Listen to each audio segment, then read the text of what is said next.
وصحبه وسلم اللهم صل وسلم وبارك عليه وعلى آله. Alhamdulillah thumma alhamdulillah, atas segala nikmat Allah Subhanahu wa taala.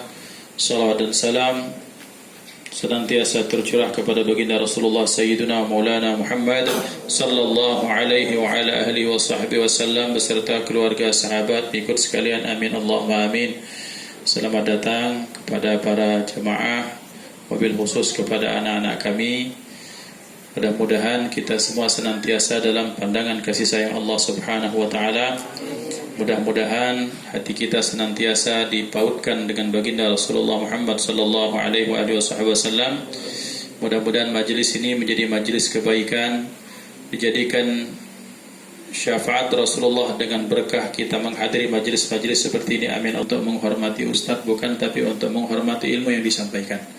Karena merupakan kebaikan, merupakan bentuk adab yang baik, akhlak yang baik. Manakala diucapkan, disampaikan kata-kata yang baik, kita menyimak. Allah menyatakan dalam Al-Quran, A'udzubillahi minasyaitonir rajim, alladzina yastami'una al-qawla fayattabi'una ahsanah. Bahwa mereka, orang-orang yang baik menjadi hamba Allah adalah mereka yang suka mendengarkan perkataan atau ucapan-ucapan, kemudian mencari dan menyimak dan mengamalkan dan mengikuti apa yang terbaik dari perkataan tersebut. Maka insyaallah pada malam hari ini kita akan melanjutkan pembahasan kita. Malam hari ini kita masuk pembahasan seperti biasa kitab Nasahihul Ibad. Bismillahirrahmanirrahim. Wal maqala al-muallif rahimahullahu taala wa nafa'ana bi 'ulumihi fid dharain. Dari Yahya bin Mu'adz radhiyallahu anhu, semoga Allah meridainya. Beliau menyatakan, ma'asallaha karimun, ma tiadalah asa bermaksiat Allah kepada Allah, karimun oleh orang-orang yang mulia. Ai hamidul fa'al, yaitu orang yang terpuji perbuatannya. Wa huwa man yukrimu nafsahu bittaqwa wal ihtiraz 'anil ma'asi. Siapa orang yang karim itu, siapa orang yang mulia itu adalah orang yang menghormati dirinya bittaqwa, dengan cara bertakwa kepada Allah, wabil ihtirasi 'anil ma'asi, dan dia berhati-hati ataupun dengan cara menjauhkan dan menjaga dirinya dari kemaksiatan. Kemudian berikutnya, wala atharad dunya ay la qaddamaha wala faddalaha, dan tidak mengutamakan ad-dunya akan dunia, alal akhirah dibandingkan dengan akhirat, hakimun, yaitu oleh orang yang mulia, orang yang penuh dengan kebijaksanaan. Ay musibun fi af'alihi, yaitu orang yang tepat atau benar dalam perbuatannya. Wa huwa man yamna'u nafsahu min mukhalafati aqlihi as-salimi, yaitu orang yang mencegah dirinya dari menghantam atau melanggar akal as-salim, yaitu akal yang sehat, akal yang selamat. Baik, pada malam hari ini kita akan membahas satu maqalah dari Sayyidina Yahya bin Mu'adz bin Ja'far Ar-Razi. Sayyidina Yahya bin Mu'adz bin Ja'far Ar-Razi termasuk wali min awliyaillah, termasuk wali dari wali-wali Allah Subhanahu wa taala. Yang beliau ini banyak terkenal dengan kalam-kalamnya yang ajib, dengan perkataan-perkataan hikmah beliau yang sangat ajib, ya. Di antara kalam yang ajib yang bisa dikemukakan pada malam hari ini, beliau menyatakan dalam satu maqalahnya itu, al-kalamul hasan hasan, kata beliau, bahwa perkataan yang baik itu ya baik. Wa ahsanu minal hasani ma'nahu. Jadi beliau menyatakan al-kalamul hasan hasan, bahwa perkataan yang baik itu baik, akan tetapi ada yang lebih baik dari perkataan yang baik. Ahsanu minal hasan ma'nahu, yang lebih baik daripada yang hasan itu adalah ma'nahu, makna dari perkataan yang baik itu. Kemudian beliau menjelaskan lagi, wa ahsanu min ma'nahu isti'maluhu, dan yang lebih baik daripada maknanya, lebih baik daripada makna yang baik itu adalah isti'malnya, menggunakannya. Kemudian wa ahsanu min isti'malihi ikhlasuhu, dan yang lebih baik daripada isti'mal itu adalah ikhlasan dalam beramal tersebut. Wa ahsanu min isti'malihi ridha man yu'malu lahu, Kemudian yang lebih baik daripada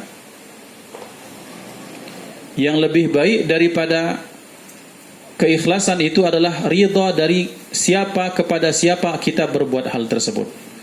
Jadi Sayyidina Yahya bin Mu'adz ini termasuk orang yang kalamnya ajib, kalamnya sangat banyak, kemudian nasihat-nasihatnya mengenai hati. Maka pada malam hari ini kita akan membahas satu dari sekian banyak kalam atau ucapan-ucapan beliau yang mudah-mudahan itu menjadi pembelajaran bagi kita.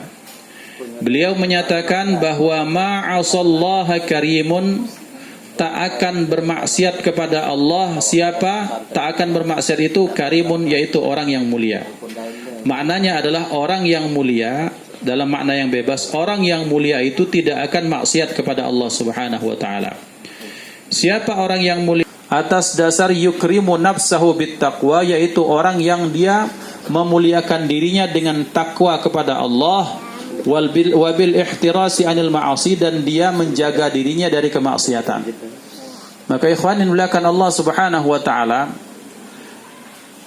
dalam pandangan kebanyakan manusia bahwa orang yang paling mulia itu adalah mungkin orang banyak. Maka bagi orang-orang yang beriman kepada Allah, bahwa orang-orang yang paling mulia di sisi Allah adalah inna akramakum indallahi atqakum, yaitu orang yang paling mulia di antara manusia adalah yang paling takwa. Dan yang paling takwa ini tak kelihatan dengan pecinya, tidak kelihatan dengan jenggot yang panjang, itu tidak kelihatan, tidak harus dengan jidatnya hitam menggosong, itu tidak. Kemudian tidak harus kelihatan dengan dia itu mungkin bolak-balik ke Mekah, belum tentu.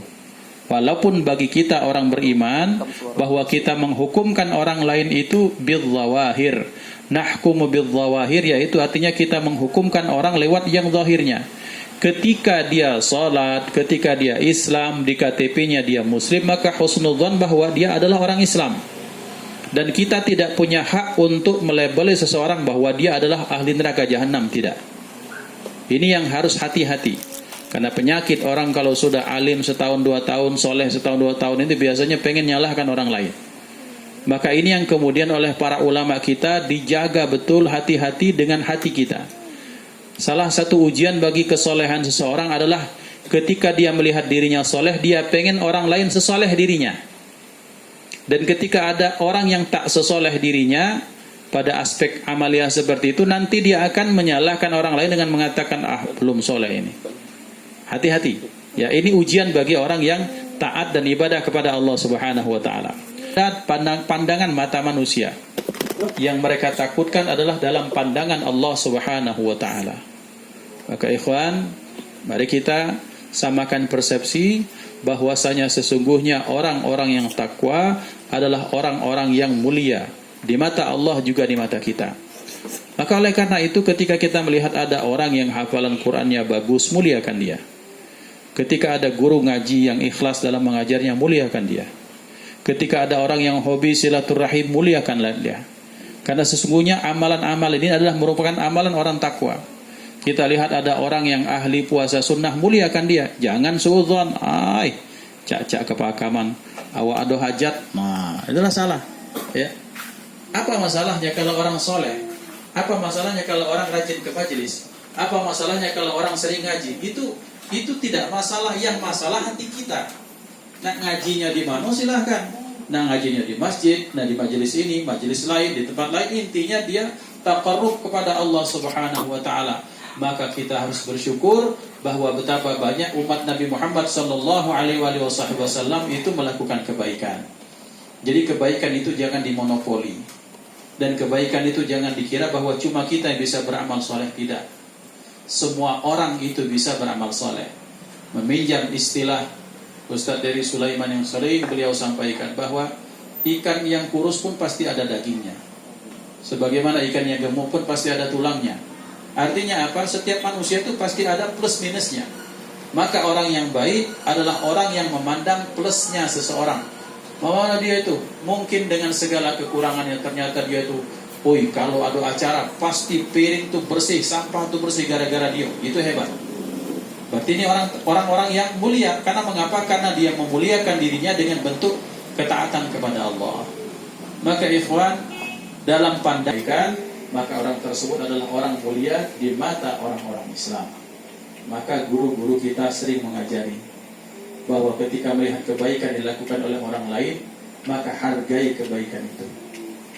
Maka karena mengapa ketika kita melihat kebaikan hanya gara-gara orang yang melakukannya, boleh jadi ketika kita sudah cinta pada seseorang, kemudian cintanya cinta buta, apa yang dilakukannya pasti benar pula, padahal mungkin dia sedang salah.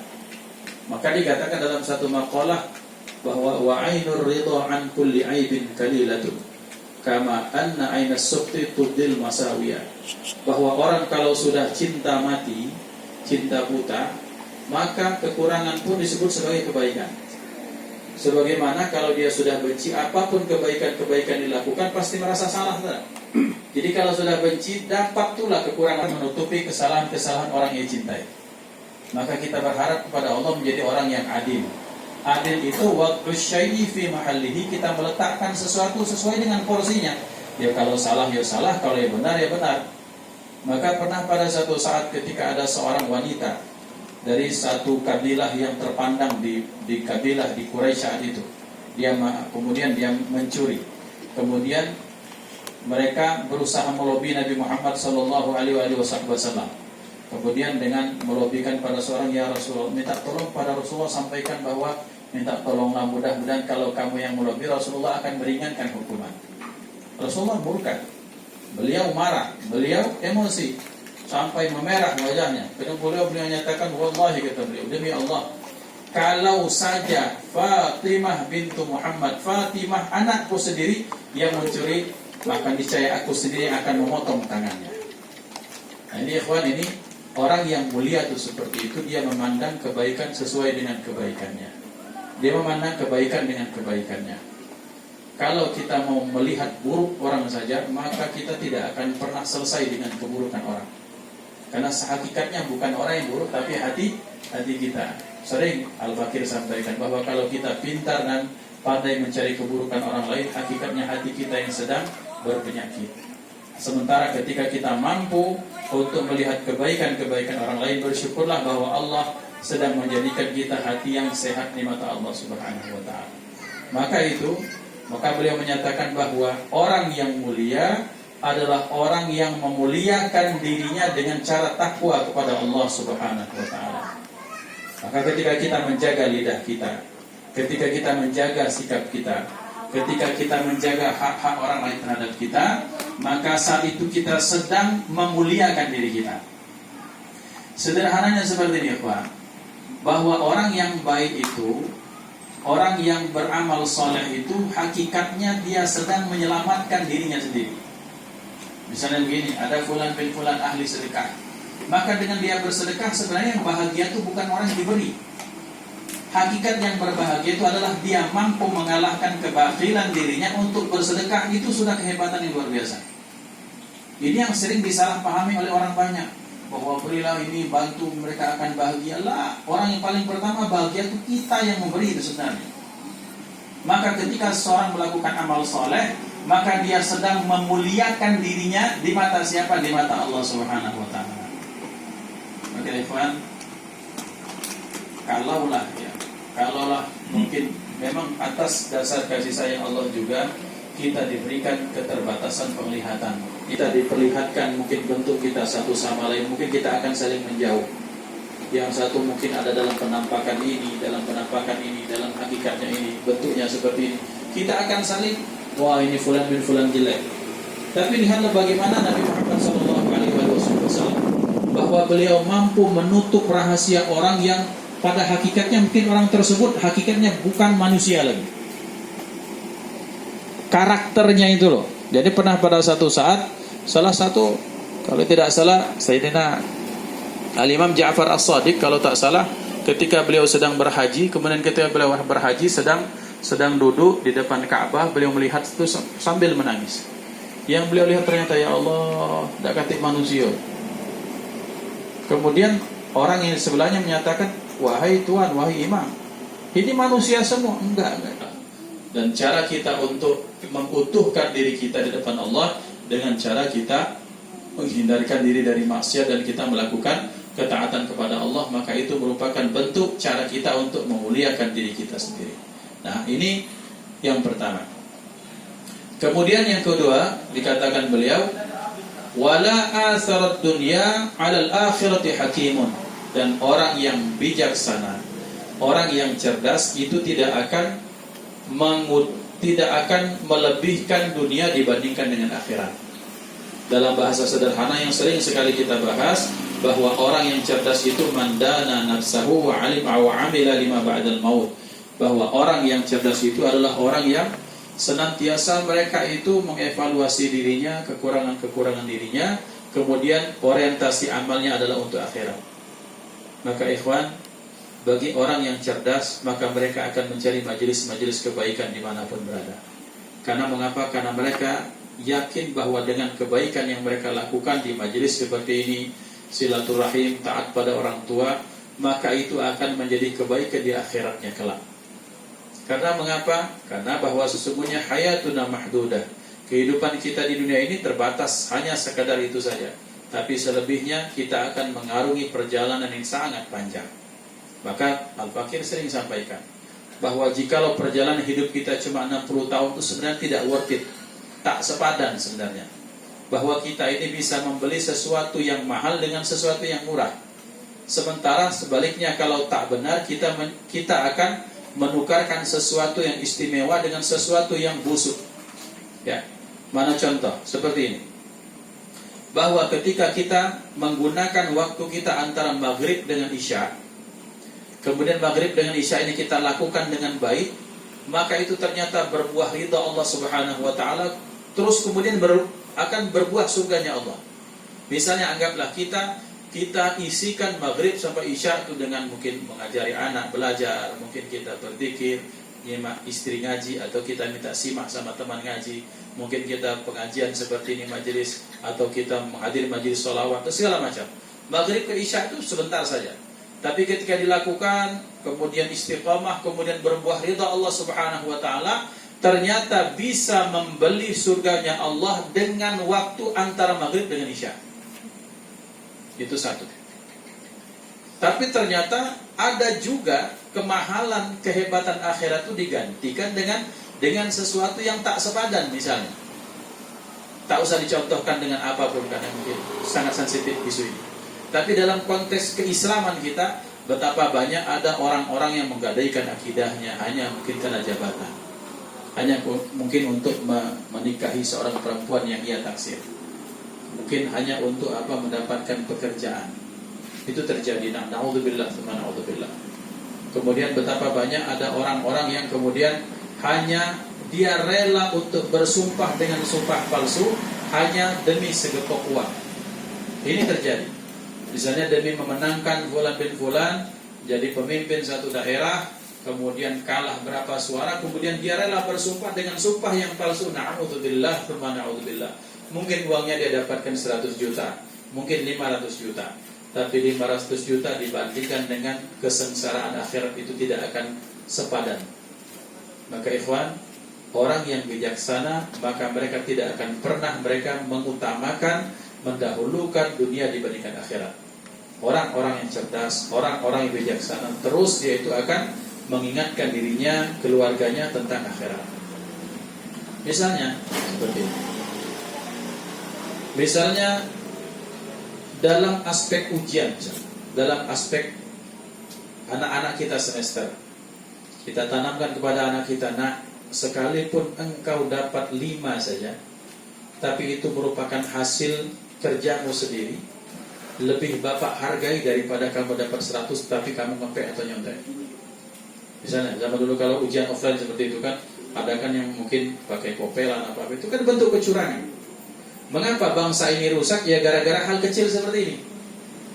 Merasa ada apa-apa kepek, kemudian ada apa-apa nilap duit 1000, ada apa-apa ini dapat terus, karena kebakaran yang besar tak akan terjadi langsung begitu saja, pasti gara-gara api yang kecil. Maka kalau kita tak menanamkan hal-hal yang kecil seperti ini, ditakutkan karakter anak itu akan menganggap biasa hal-hal yang besar. Maka ikhwan, berhati-hati bahwa orang-orang yang senantiasa dianggap Allah sebagai orang yang bijaksana adalah orang yang terus mengingatkan diri serta keluarganya tentang betapa dahsyatnya akhirat. Maka ini cerita salah satu guru kami, Ustaz Sumadi, yang beliau punya teman, salah seorang gus, anak kiai yang Masya Allah. Kemudian anak kiai ini kemudian ketika mengimami sholat, kemudian ketika membaca satu ayat yang saya lupa surat apa, surat pendek, kemudian ini anak pingsan.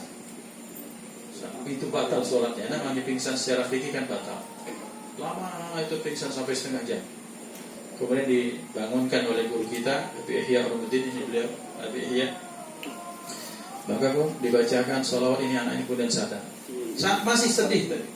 Setelah semua sepi, selesai itu, maka teman kami, guru kami ini kemudian mendekati. Gus, tadi kenapa ngimamin kok sampai nangis terus pingsan?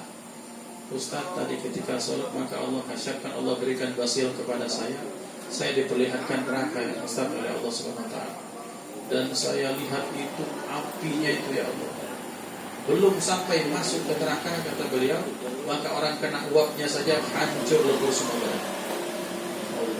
Itu menangis beliau. Terus ini penasaran Ustaz kita, guru saya, terus warna api neraka itu apa? Apakah kuning seperti kita? Apakah biru? Enggak. Warna api neraka itu hitam. Dan betul dalam riwayat bahwa api neraka itu warnanya hitam. Nauzubillah, subhanallah.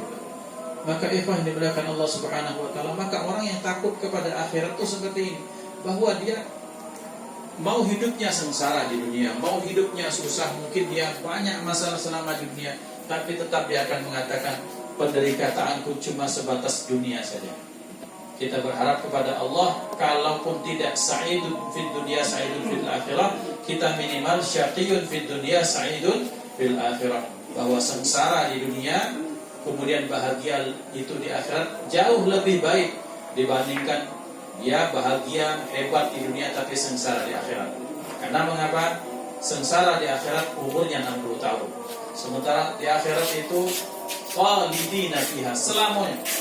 Maka kita berharap dengan kebaikan-kebaikan kecil yang kita lakukan, kita mengajak orang untuk melakukan kebaikan, kita kemudian saling nasihati dalam kebaikan, kita duduk-duduk di majelis seperti ini, mungkin secara ilmu tak banyak didapatkan, mungkin secara faedah mungkin tak banyak, mungkin ada yang mengatakan ini diulang-ulang terus, tapi kita berharap bahwa inilah wujud kesetiaan kita kepada Allah Subhanahu wa taala.